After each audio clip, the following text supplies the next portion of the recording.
अस्सलामुअलैकुम रहमतुल्लाहि व बरकातहू। उम्मीद करता हूँ आप खैर-ओ-आफ़ियत से होंगे। मेरे साथ बहुत मोहतरम मेरे दोस्त, मेरे भाई और इंतहाई काबिल डॉक्टर बुरहान अशरफ साहब मौजूद हैं। डॉक्टर साहब से ज़माना तालिब इल्मी से मेरी एक दोस्ती है और ये दोस्ती वक्त के साथ साथ इनको मैंने आगे बढ़ते, फलते फूलते, तरक्की करते और एक काबिल हेयर ट्रांसप्लांट के डॉक्टर बनते देखा।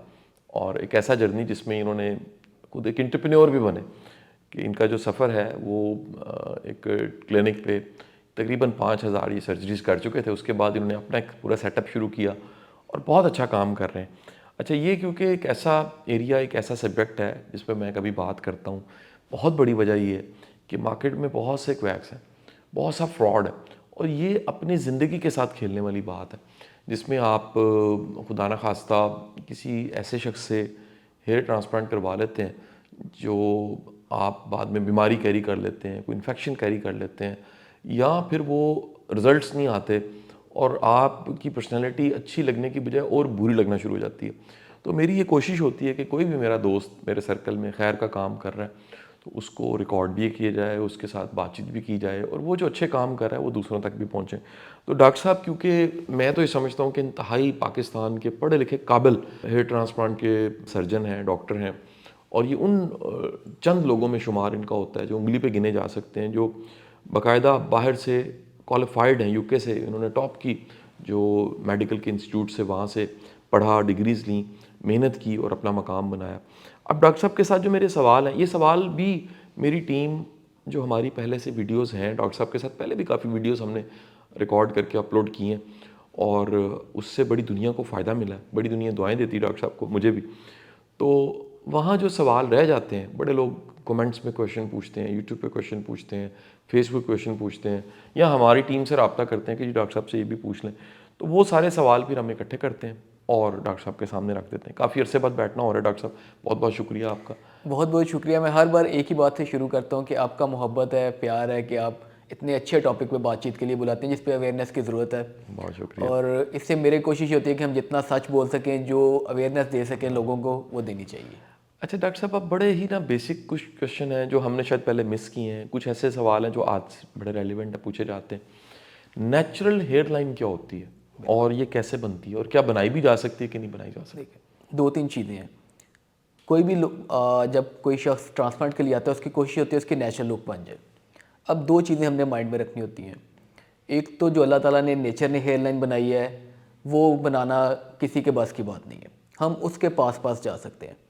अब कोई बंदा मेरे पास आता है जिसकी उम्र 30 साल 32 साल है, उसने अपने बाल, अपनी हेयर लाइन देखी थी 18-19 साल की उम्र, जिसका उसका हेयर लाइन पीछे जाने लगी।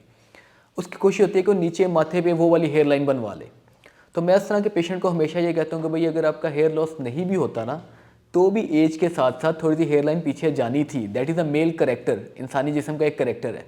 तो अब 30 साल की उम्र में या 35 साल की उम्र में वो हेयर लाइन बनवाओ जो आपकी इस उम्र में होती है, अगर आपका हेयर लॉस ना होता, जो ऑब्वियसली थोड़ी सी पीछे होती, थोड़ी सी हाई होती। हाँ। अगर आप इस एज में नीचे वाली हेयर लाइन बनाओगे तो वो डिज़ास्टर हो जाएगा। बहुत पेशेंट्स मेरे पास आते हैं जिन्होंने मुख्तलिफ नॉन क्वालिफाइड क्लिनिक से इस तरह की हेयर लाइन्स बनाई होती हैं कि बिल्कुल माथे पे हेयर लाइन है, वो आते हैं कि अब इसको निकालें, क्योंकि वो एक सोशल स्टिग्मा बन जाता है, बजाय इसके अच्छा लगने के वो बुरा लगने लग जाता है। तो मैं हमेशा पेशेंट्स को कन्विंस करने की कोशिश करता हूँ कि भाई अपनी नेचुरल हेयर लाइन के पास हेयर लाइन बनवाओ। दूसरा, इरेगुलरिटी है, जो भी हेयर लाइन हम बनाते हैं उसकी सॉफ्ट मार्जिन है, इरेगुलरिटीज़ के साथ है। स्ट्रेट हेयर लाइन, नीचे हेयर लाइन हमेशा बुरी लगेगी। मैं बल्कि कुछ आपको पिक्चर्स भी दूंगा जो साथ साथ चल रही होंगी इसमें, कि अगर आप हेयर लाइन नीचे बनवाएं तो इस तरह की डिजास्टर्स लुक आती है कि एक अच्छी लुक की बजाय वो एक बैड इम्पैक्ट क्रिएट होने लग जाता है। बिल्कुल ठीक। अच्छा, अब आजकल ना बड़ी कई नई टर्म्स आई हैं, उसमें एक्सोसोम है और ये क्या कोई बड़ा मिरेकल है, बड़ा कोई एक्स्ट्राऑर्डिनरी चीज़ है और इसके साथ बहुत कुछ जोड़ा जाता है जी, बिल्कुल 180 चेंज हो जाता है, 360 चेंज हो जाता है। ये क्या है बेसिकली और इसकी हकीकत क्या है? देखिए, जब से हेयर लॉस है, इसमें तरक्की हो रही है, so new things are coming. Exosome एक one of the new things है। हमारी अपनी बॉडी के सेल्स भी एक सेल से दूसरे सेल तक कम्युनिकेट करने के लिए स्मॉल पैकेट्स या सेल्स देते हैं, वो स्मॉल ग्रोथ फैक्टर्स के पैकेट्स देते हैं जिनको एक्सोसोम कहा जाता है। अब साइंस ने इतनी तरक्की कर ली कि हमने वही लैब में बनाने शुरू कर दिए। कुछ प्लांट से आगे, कुछ एनिमल सोर्सेज से आगे, कुछ इवन ह्यूमन सोर्सेज से भी आने लग गए हैं। अब ये एक्सोसोम क्या करते हैं, जो आपके बालों की जड़ है उसको ग्रोथ फैक्टर देते हैं। अच्छा। उसमें जो सोजिश हो रही है, जो उसका ग्रोथ साइकिल बंद हो गया है, ये उसको इम्प्रूव करते हैं। ठीक है, but this is a form of treatment जो आपका हेयर लॉस कम करेगी, जो आपको बालों को एक रिवाइटलाइज करेगी, उनका साइकिल लंबा करेगी, लाइफ साइकिल लंबा करेगी। लेकिन जो आजकल एक बहुत ज़्यादा ये चल रहा है कि जी हेयर ट्रांसप्लांट की रिप्लेसमेंट है, still it is not the replacement. ये एक स्पोर्टिव ट्रीटमेंट है जो बालों को गिरने से रोक रही है। इसके साथ साथ आपको बाकी हेयर लॉस मेडिसिन भी यूज़ करनी है, और साथ साथ आपने अपने सर्जन के मशवरे से ट्रांसप्लांट के लिए भी जाना है। प्लस जो सबसे बड़ा इसका प्रॉब्लम है, it is not FDA approve till now. अच्छा, अभी तक अप्रूव नहीं है? अभी तक FDA अप्रूव नहीं है। तो कई मुल्कों में तो अभी जैसे यूनाइटेड स्टेट्स में अलाउ भी नहीं है ये। अच्छा, यहाँ तो एक्सोसोम हुआ है, वो तो इलेक्शन करवाया जाए तो जीत जाए ये क्या वजह है? अब यही बात है कि मार्केटिंग स्टंट्स, मार्केटिंग स्किल्स इतने ज़्यादा हो जाते हैं कई बार। कुछ लोगों में रिजल्ट आते भी हैं, मतलब अगर आप 100 बंदों का एक्सोसोम करेंगे, 5, 7, 10 में इस तरह का रिजल्ट आ जाएगा कि स्किन काली हो जाएगी, छोटे छोटे पतले बाल आ जाएंगे, स्किन काली का मतलब ये है। लेकिन इट डजेंट मीन कि हेयर ट्रांसप्लांट की ज़रूरत खत्म हो गई, नंबर 1। नंबर 2 ये है कि आपको रिपीटेडली करना पड़ेगा, एवरी 3 to 6 मंथ्स करना पड़ेगा। फिर जो कॉस्टिंग इन्वॉल्व है दैट इज़ ह्यूज। अगर आप एक अच्छा अमेरिकन ब्रांड का एक्सोसोम लगवा रहे हैं, वो लाखों में है, और आपको हर 3-4 महीने के बाद वो रिपीट करना पड़ रहा है। तो आप देख लें ट्रांसप्लांट की कॉस्ट कहाँ पे गई, एक्सोसोम की कॉस्ट कहाँ पे गई। फिर ट्रांसप्लांट के बाद आपको एक life long ever lasting trust building result मिल रहा है जो आपका कॉन्फिडेंस बिल्ड कर रहा है। एक्सोसोम में तो आपको हर वक्त ये है कि आपने करना है ट्रीटमेंट, और वो कभी भी आपकी हेयर लाइन उस तरह रिगेन नहीं कर सकेगा, सिर्फ पतले पतले बाल होंगे जो सर की स्किन को कवर करेंगे। So exosome is a supportive treatment है। मेरा अभी तक का वर्जन जी है, मुख्तलिफ लोगों का मुख्तलिफ आरा हो सकती है। हाँ। अच्छा, अब कईयों के ना जी वो डोनर एरिया बहुत ही वीक होता है। यानी मैं तो आपके साथ रह के ना, कोई दोस्त मिलता है तो मैं उसका वो कहता है जी मैंने बाल लगवाना है, मैं खुद ही उसका डोनर एरिया देखने लग पड़ता हूँ। मैं कहता हूँ यार तेरा डोनर एरिया बड़ा ही वीक है, लेकिन ऑब्वियस आप एक्सपर्ट हैं और आप ज़्यादा बेहतर जानते हैं। तो जिसका डोनर एरिया बहुत वीक है, और बहुत वीक होने की भी निशानी क्या है, आप थोड़ा सा इसको टेक्निकली बता दीजिए, उसे क्या करना चाहिए? डोनर एरिया वीक वाले भी बहुत से पेशेंट्स हैं मेरे पास। अभी कल की बात है, एक पेशेंट स्पेशल इटली से हमारे पास आए, और जब हमने उनका डोनर एरिया देखा, पिक्चर्स में थोड़ा डिफरेंस है, लेकिन जब फिजिकली देखा तो वो इस काबिल नहीं था कि ट्रांसप्लांट हो सके। अब वो क्यों नहीं इस काबिल था, क्योंकि एक पहला सेशन टर्की से हो चुका था जिसमें इतने ज़्यादा ग्राफ्ट निकाल लिए गए थे कि डोनर बिल्कुल डैमेज था, और फ्रंट पे वो ग्रोथ भी नहीं हुई। एक सिनेरियो तो ये आ गया। अब उनके पास बहुत कम ऑप्शंस रह जाती हैं जिसमें कि हम डोनर एरिया को इम्प्रूव करने की ट्राई कर लें, जो अवेलेबल बाल हैं उस पर 1-2 साल मेडिसिन करके थोड़ा बेहतर हो जाए तो हम हेयर लाइन थिक कर लें, या उनको नॉन सर्जिकल ऑप्शन जैसे हेयर रिप्लेसमेंट पैचेस के ऑप्शन दे दें। अब कुछ लोग ऐसे हैं जिनका डोनर वीक है due to some vitamin deficiencies या हार्मोनल चेंजेस, उनका भी ट्रांसप्लांट नहीं हुआ लेकिन डोनर एरिया वीक है। तो ऐसे पेशेंट्स को मैं ये कहता हूँ आप 6 महीने साल पहले डोनर एरिया की ट्रीटमेंट करो, फिर आप ट्रांसप्लांट में जाओ। बजाय इसके कि जो आजकल ये भी काफ़ी क्लेम चल रहे हैं कि वीक डोनर एरिया से इतने हज़ार बाल लगवा के आप पूरा कवर करवा लें। बाल लगाना इज़ नॉट अ प्रॉब्लम। आप मेरे पास भी आएंगे, मैं भी बेतहाशा बाल निकाल के लगा के सर कवर करके उस दिन आपको होश भेज दूंगा, लेकिन 6 महीने के बाद कोई रिजल्ट ही नहीं आएगा, क्योंकि पतले वीक बाल लगे हुए हैं, कटे हुए बाल लगे हुए हैं जो ग्रो ही नहीं करेंगे। सो पेशेंट के लिए अगले रास्ते भी बंद हो जाएंगे। पहले आप डोनर एरिया इंप्रूव करें, फिर ट्रांसप्लांट की तरफ जाएं। और उसको इम्प्रूव करने का तरीका क्या है? उसको इम्प्रूव करने के लिए हम ब्लड टेस्ट पे जाते हैं, जिसमें देखते हैं उसका विटामिन के लेवल्स क्या हैं, हार्मोनल लेवल्स क्या हैं, उसके बाद इसका मेल पैटर्न जो है वो कितना एग्रेसिव है, उसके मुताबिक उसको मेडिकेशन प्लान करते हैं। डोनर एरिया पे PRP के सेशंस मैंने देखा है बड़े अच्छे इंप्रूवमेंट देते हैं। जो एक्सोसोम्स की हमने बात की, ये डोनर एरिया के बालों को इंप्रूव करने में काफ़ी हद तक एक अच्छी स्पोर्टिव ट्रीटमेंट आ जाती है। तो सारी चीज़ें करके 6-8 महीने में काफ़ी ऐसे पेशेंट्स हैं, नॉट 100% बट 50-60% ऐसे यंग लड़के होते हैं जिनका हम डोनर एरिया इंप्रूव करके ट्रांसप्लांट का अच्छा रिजल्ट दे सकते हैं। बहुत आला जी। अच्छा डॉक्टर साहब, अब एक शख्स है जिसने अभी सोचा भी नहीं है उसने ट्रांसप्लांट करवाना है, लेकिन उसके बाल ना कम होना शुरू हो गए, और ये बड़े बहुत से बच्चे, यंग बच्चे आते हैं, वो सवाल कर रहे होते हैं कि जी हमारे बाल झड़ना शुरू हो गए। एहतियाती तदाबीर क्या है कि बाल झड़ना बंद हो जाए? मतलब से one of the most relevant question जो मुझसे क्लिनिक में पूछा जाता है, यंग लड़के या यंग बच्चियाँ भी हमारे पास काफ़ी आ रही होती हैं। 2-3 चीज़ें, एक तो family history of androgenetic alopecia जो एक शुरू हो जाता है अनफॉर्चुनेटली 18, 19, 20 साल, 22 साल की उम्र में यंग लड़कों में शुरू हो जाता है। लेकिन इसके साथ साथ न्यूट्रिशनल फैक्टर्स होते हैं, विटामिन्स की डेफिशिएंसीज आ जाती हैं, आयरन डेफिशिएंसीज इवन मेल्स में आ जाती हैं कई बार, फिर हार्मोनल फैक्टर्स होते हैं। तो मैं इन सबको पहले सॉर्ट आउट करता हूँ। कई बार होता है हमें टेस्ट कराने पड़ते हैं, कई बार होता है स्ट्रेट फॉरवर्ड हमें पता चल रहा था ये एंड्रोजेनेटिक एलोपेशिया है। फिर मैं पेशेंट को गाइड करता हूँ भी आप अभी से बाल बचाने शुरू करो अपने, आप मेडिकेशन यूज़ करनी शुरू करो। जैसे स्प्रेज के मैं बहुत हक में हो कि आप हेयर लॉस स्प्रे जो है प्रॉपर ऑथेंटिकेटेड आप यूज़ करें, और लंबे अरसे तक यूज़ करें, तो वो पेशेंट का क्वेश्चन आगे से ये होता है कि हम कितना अर्सा यूज़ करें, बड़ा मुश्किल काम है।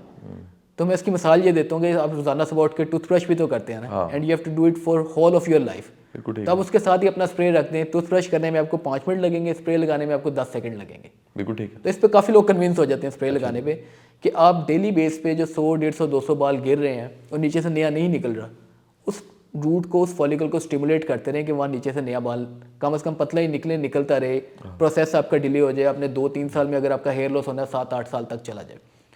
इसके अलावा एक बहुत इंपॉर्टेंट एक जो ऑब्जर्वेशन मेरे पास आई है, जो आजकल यंग बच्चियों में हेयर लॉस हो रहा है 17-18 से 22-23-24 साल में, fast food is one of the main factors. अच्छा, मतलब इतना सर्ज है इस वक्त हमारे पास।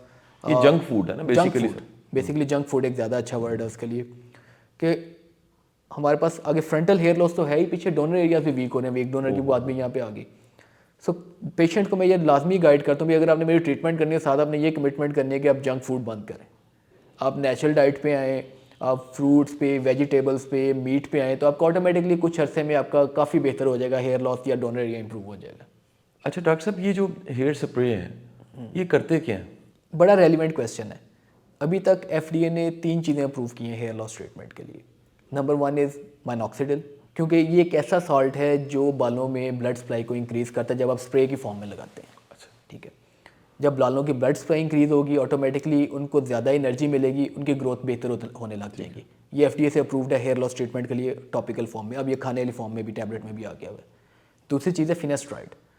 ये फिनेस्ट्राइड उस हार्मोन को ब्लॉक कर रहा है जो यहाँ पे आके हेयर फॉलिकल को गिरा रहा है, ये उसको जाके ब्लॉक करता है। ये एग्जैक्ट जिसे कहते हैं पिन पॉइंट मैकेनिज्म है। ये टैबलेट फॉर्म में, अच्छा अब ये स्प्रे फॉर्म में आ गया, सो अल्टरनेटिवली रिवर्स चीज़ें हमारे पास आ गई।